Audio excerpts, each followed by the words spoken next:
परियों की जादुई दुनिया में हर परी अपनी रोशनी से पहचानी जाती थी। कोई बारिश बरसाता, कोई रात जगमगाता, कोई कौसे कज़ह बनाता। इन सब में सबसे रोशन और चमकदार थी सूरज की परी सिविलिना। रिमोड़ा रंगों की परी थी जो आसमान पर कौसे कज़ह पेंट करती। लूमा चांदनी की परी थी जो रातों को चमक देती। ड्रीज़ा बारिश की परी थी जो नरम बूंदों से जमीन को चूमती।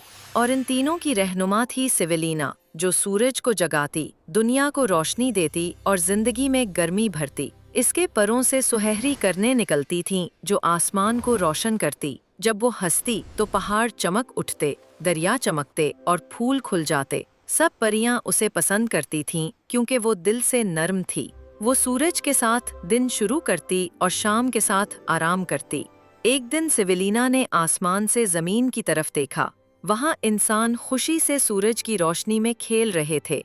उसने सोचा, काश मैं एक दिन इनके करीब जा सकूं। रिमोड़ा ने हंसते हुए कहा, इंसान कमजोर होते हैं, एहतियात करना बहन। लूमा बोली, वो तुम्हारी रोशनी को बर्दाश्त नहीं कर सकेंगे। मगर सिविलिना ने नरमी से जवाब दिया, मैं तो सिर्फ खुशी देना चाहती हूँ।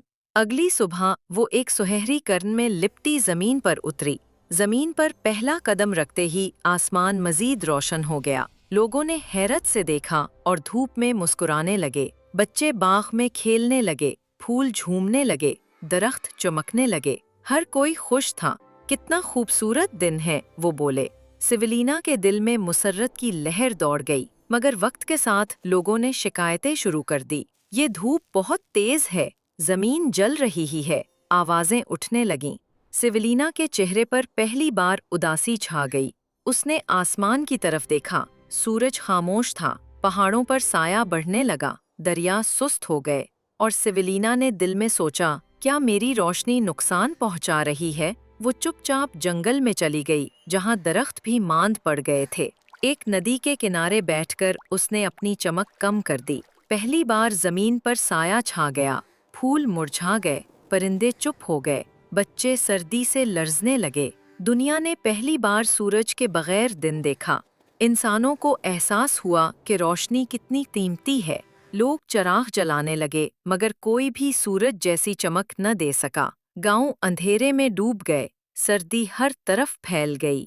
तब एक छोटी बच्ची ने आसमान की तरफ देखा। वो बोली, ऐ सूरज वाली परी, वापस आ जाओ, हम तुम्हें चाहते हैं। उसकी आवाज नर्म थी मगर सच्ची, दिल से निकली थी। ये दुआ बादलों को चीरती हुई फेरीलैंड तक जा पहुंची। फेरीलैंड में सिविलिना खामोश बैठी थी, उसकी आंखों में नमी थी। रिमोड़ा आई, लोग तुम्हें पुकार रहे हैं, बहन लूट आओ। लूमा बोली, चांद भी तुम्हारे बगैर अधूरा लगता है। ड्रेजा ने कहा, मैंने जमीन पर बारिश बरसाई मगर गर्मी नहीं लूटी। दुनिया को तुम्हारी करनों की जरूरत है। सिविलिना, सब परियां उसके गिर्द जमा हो गईं। उनके चेहरे इल्तिजा से भरे थे। सिविलिना के दिल में रोशनी की चिंगारी जागी। उसने अपनी सुनहरी चोटी बांधी, पर फैलाए और मुस्कुरा दी। अगर एक भी इंसान मुझे चाहता है तो मैं वापस जाऊंगी। अगली सुबह आसमान पर हल्की रोशनी उभरी, फिर वो रोशनी फैलती गई। बादलों ने जगह खाली की, दुनिया ने दोबारा रोशनी देखी, नर्म, मोहब्बत भरी। लोग खुशी से नाचने लगे। सूरज वापस आ गया,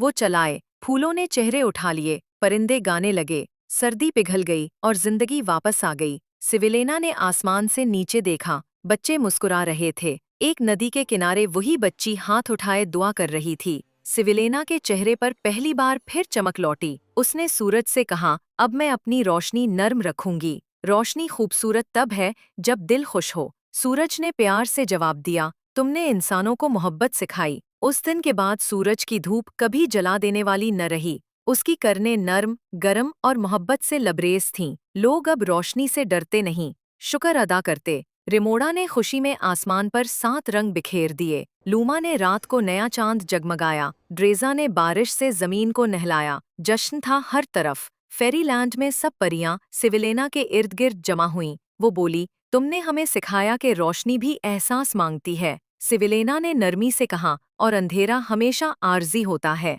अब जब भी सुबह होती है, लोग आंखें मूंद कर शुक्र अदा करते हैं। शुक्रिया सूरज की परी, तुम्हारी करनों के लिए। और कहीं आसमान पर सिविलिना मुस्कुरा रही होती है।